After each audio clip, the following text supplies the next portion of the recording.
Sandrine et aujourd'hui on se retrouve toujours avec Jérôme pour vous présenter un nouvel épisode de History News, l'épisode 7. On avance, on avance.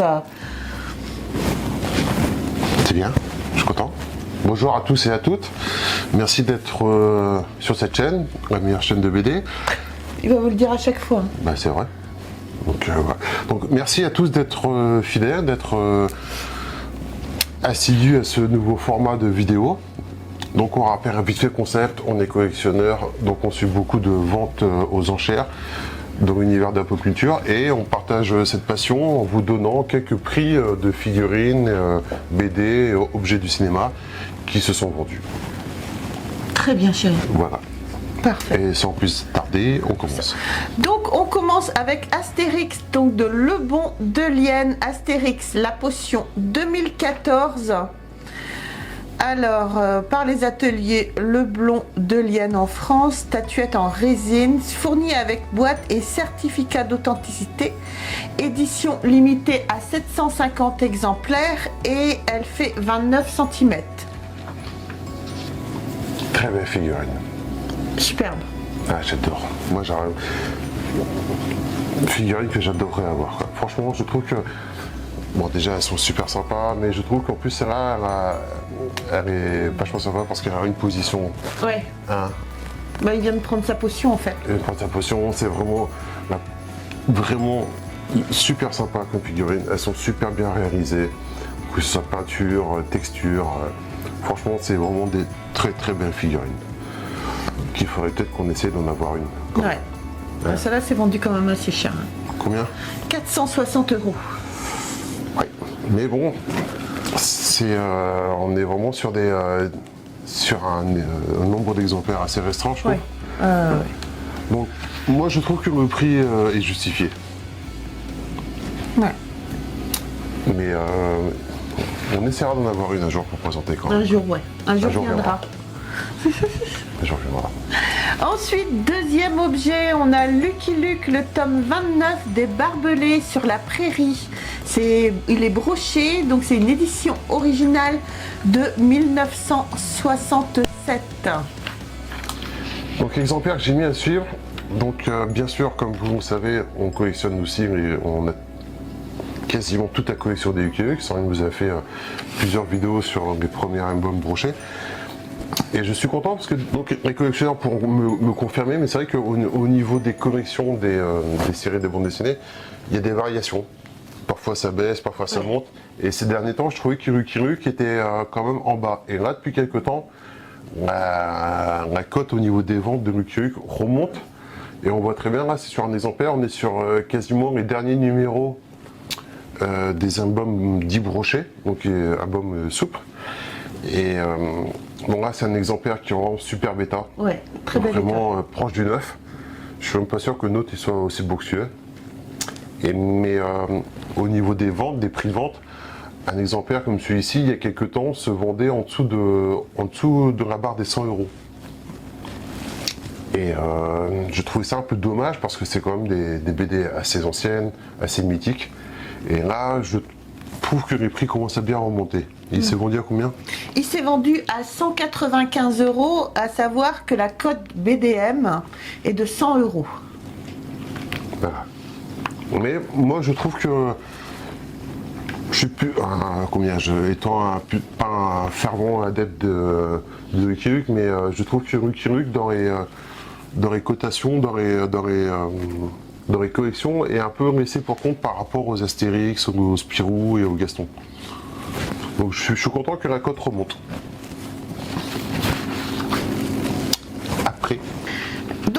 Après, vous avez une œuvre originale, hein, Les Envahisseurs, de la page 27, le Scarabée du Nil. Je ne connais pas du tout. Tu connais pas quoi ? Les Envahisseurs, le Scarabée du Nil.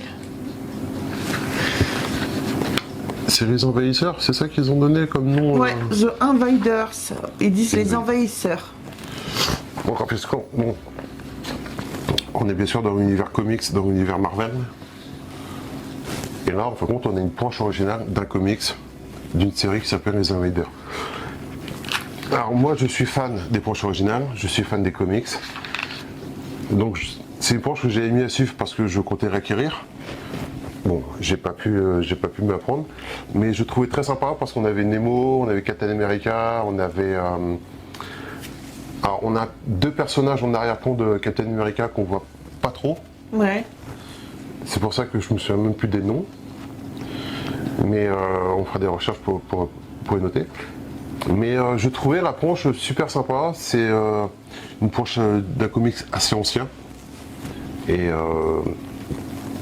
très beau objet à mettre sous cadre et à mettre en déco. Ouais.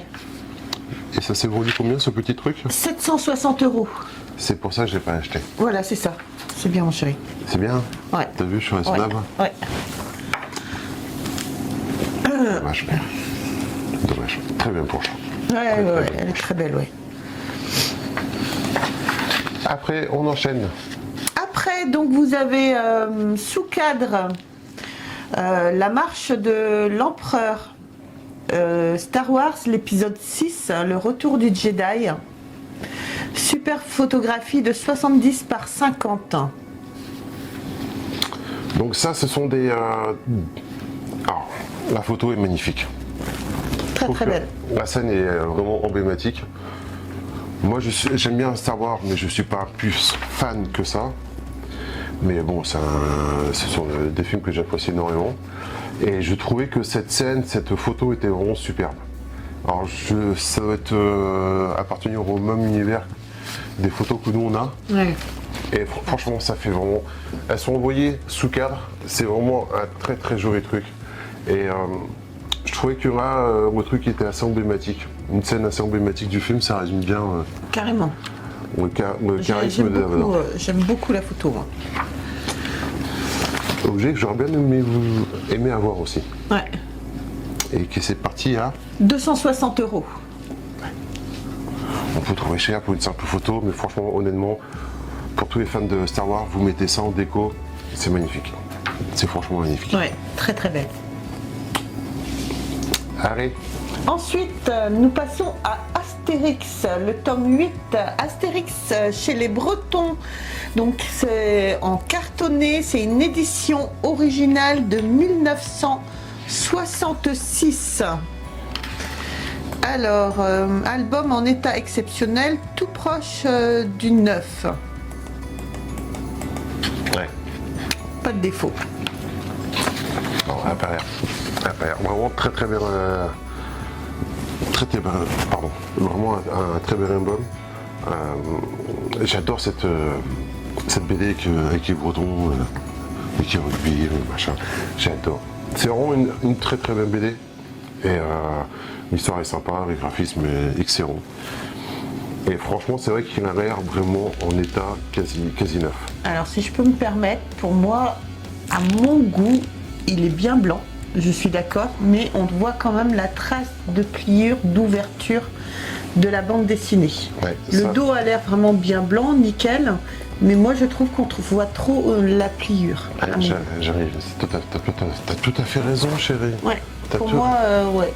Et j'allais venir, comme on l'a dit plusieurs fois, et comme moi on voit encore sur les photos, ne jamais ouvrir un album en entier. Non, comme il le fait là, il faut jamais faire comme ça. Et c'est dommage parce que le mec, il avait une BD qui était proche de la perfection. Alors, c'est pas forcément à l'instant X où la personne a pris ses photos que la marque s'est fait, mais en fin de compte, c'est à force d'ouvrir des BD en grand que on retrouve cette fameuse marque de pliure, comme Woody Sorin. Sur des couleurs claires, ça passe, mais dès qu'on a un peu de couleur, comme on voit au niveau du tonneau, on voit bien la marque. Après, je sais que c'est des vieilles BD, mais tu vois, nous par exemple, quand j'étais gamine, chez mes parents, quand ils nous achetaient une bande dessinée, ben, on se posait sur la table comme ça, et on ouvrait la BD, voilà, et puis on tournait les pages, voilà. Et c'est en fait, je pense que c'est ça aussi beaucoup. À cette époque-là, on faisait pas vraiment attention à l'ouverture des bandes dessinées. Mais voilà, pour moi, elle n'est pas encore assez proche du neuf avec cette marque de pliure. Alors, faut pas oublier, qu'elle date de 1966. Voilà, Oui, mais tu en as à vendre sans les traces de oui, piqûres comme bien ça. sûr, Jérôme. bien sûr, bien sûr. Mais bon, ça reste quand même. Si on veut être tatillon, Oui, mais bon, ça reste quand même un très très bel objet, quoi. très très bel objet. Il n'y a pas de souci. Il s'est vendu à combien? À 112 € et la cote BDM est de 150 €. Voilà. Je pense que c'est comme tu dis, c'est la pliure qui a. Qui a freiné beaucoup de monde. Moi, quand Jérôme regarde des achats, pour faire des achats, il me demande souvent mon avis et c'est vrai que moi je suis très très pointilleuse. Au moindre défaut, je lui dis et après il fait ce qu'il veut, quoi. Enfin, il fait ce qu'il veut, entre parenthèses. Mais voilà, moi je lui dis si je trouve la BD bien ou pas. Je suis assez chiante à ce niveau-là. Que à ce niveau-là? Que à ce niveau-là. D'accord. Mais bon, c'est vrai qu'il n'y aurait pas eu cette marque de pliure, je pense qu'il passait 1150. Je pense qu'il aurait bien passé 1150, voire être il serait peut-être arrivé aux 200. Ouais, je pense, ouais. Je pense que tous les collectionneurs sont assez tatillons à ce niveau-là, à regarder sur, parce qu'il y a quand même pas mal de photos de fournis, le moindre défaut et c'est normal, on est collectionneur, donc on veut essayer d'avoir dans nos collections, pas la perfection, mais ce qui se rapproche le plus de l'état neuf, quoi. Ouais. Alors ensuite, on passe à Robot Goldorak Grandizer. Robot Goldorak Grandizer UFO. Donc alors, figurine de Goldorak, grand format, environ 50 cm. Dans sa boîte d'origine, vendu dans sa boîte d'origine. Moi, je suis fan. Moi, je suis fan. Bon, j'ai mis à suivre parce que j'ai mythique plusieurs générations et je crois qu'on l'a celui-là. Il me semble. Ouais. Alors, je vais pas faire le mec parce que quand je dis que je crois qu'on l'a, c'est parce qu'en fait, comme on peut pas tout exposer, c'est pas assez rare, il y a des trucs qui sont un peu rangés. Ouais, dans des cartons. cartons. Mais je crois que celui-là, et Il est assez grand, quoi. c'est un beau petit bébé, Ouais. super joli. Et c'est vrai qu'en déco. Ouais, de toute façon, ça reste Goldorak, de toute façon. C'est Goldorak, c'est pas Candy, hein, ça c'est sûr. C'est sûr. Je sais pas si vous vous souvenez, dans un autre épisode, il avait moins quand même d'engouement pour mon objet de Candy.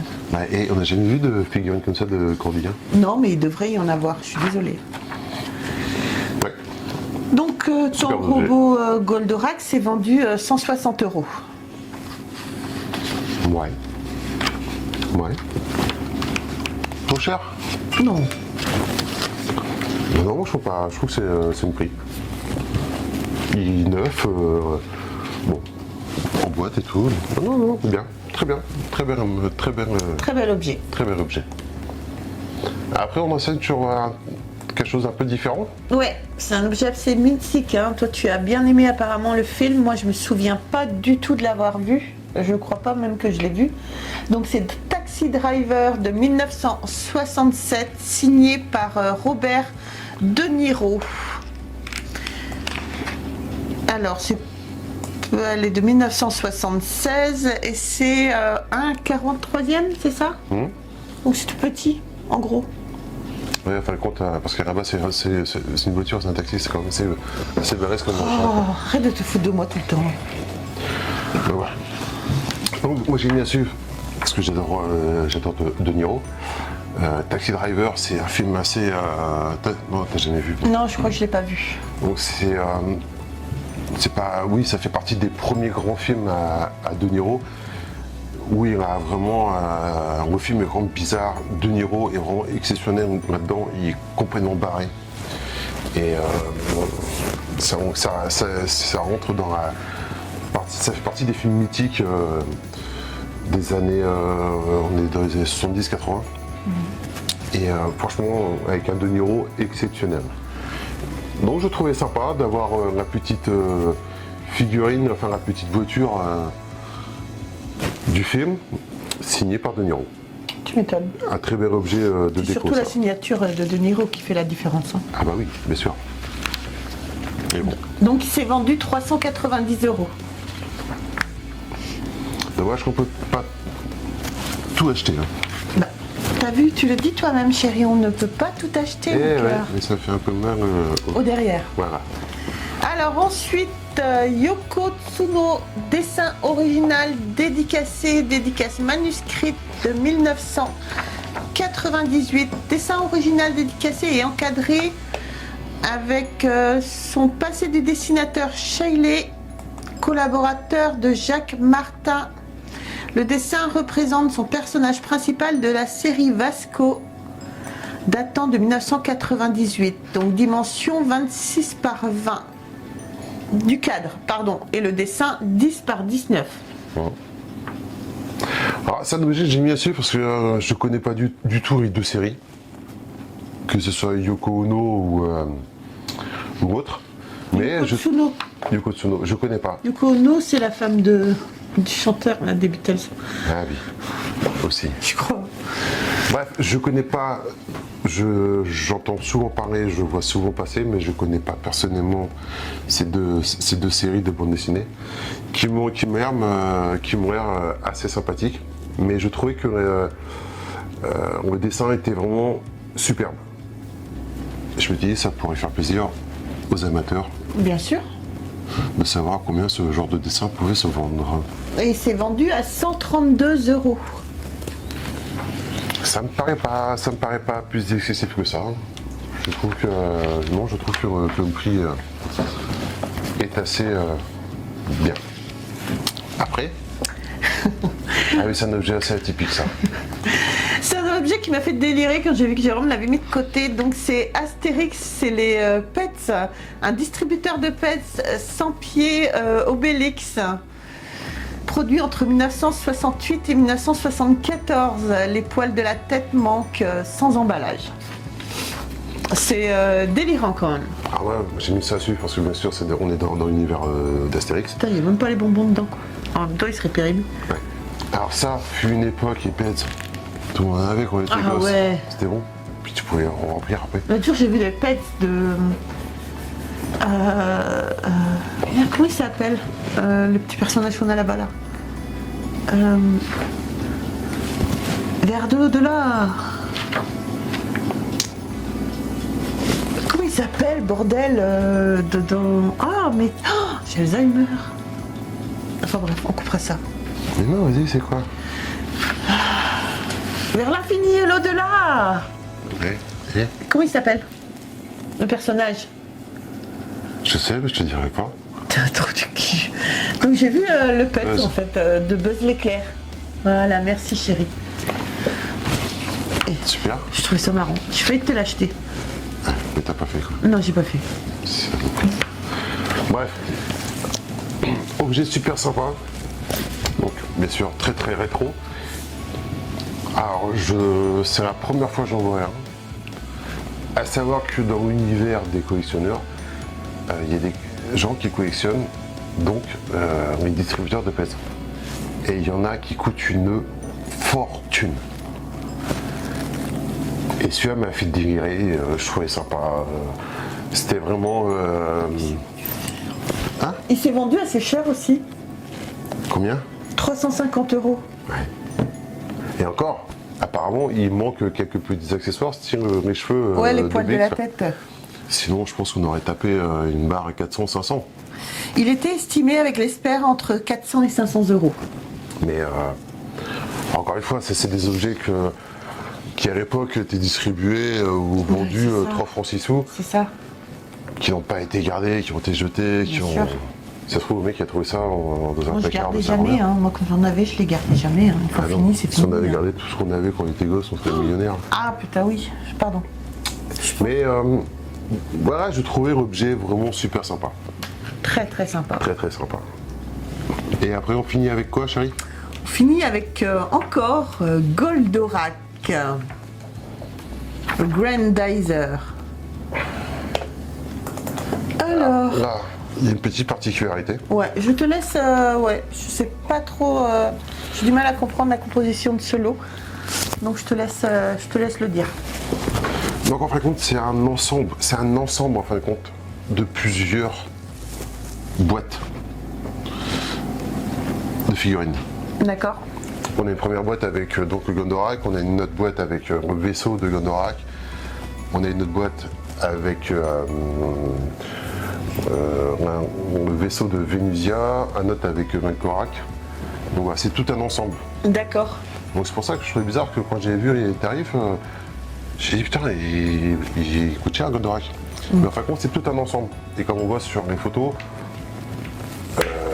chaque vaisseau est compatible avec donc bien sûr Goldorak comme dans la série animée, quoi. Et c'est vrai que ça fait un superbe. On peut faire une super déco avec ça, quoi. Ouais. Et ce qui est bien, c'est que même Goldorak va dans son vaisseau et on a vraiment le vaisseau emblématique de la série, quoi. D'accord. Je trouvais ça vraiment sympa. Il y a le seul truc que je me souviens pas si c'est précisé, c'est au niveau de la taille. Voilà, c'est ce que j'allais te demander si tu savais, parce que c'est pas indiqué en fait la De taille. mémoire, dans ça votre doit pas être description. si grand que ça. Si des collectionneurs ou des fans de Goldorak ont cette version qui nous disent dans les commentaires. On va demander à Jaël Cago, il doit savoir. Ah oui, bien sûr. Hein. Bien sûr. Il a dû. Oui, bien sûr qu'il doit savoir.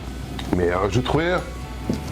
Ça faisait vraiment, plus qu'on voit là sur la dernière photo, un truc assez emblématique avec un Goldorak tout beau, tout puissant.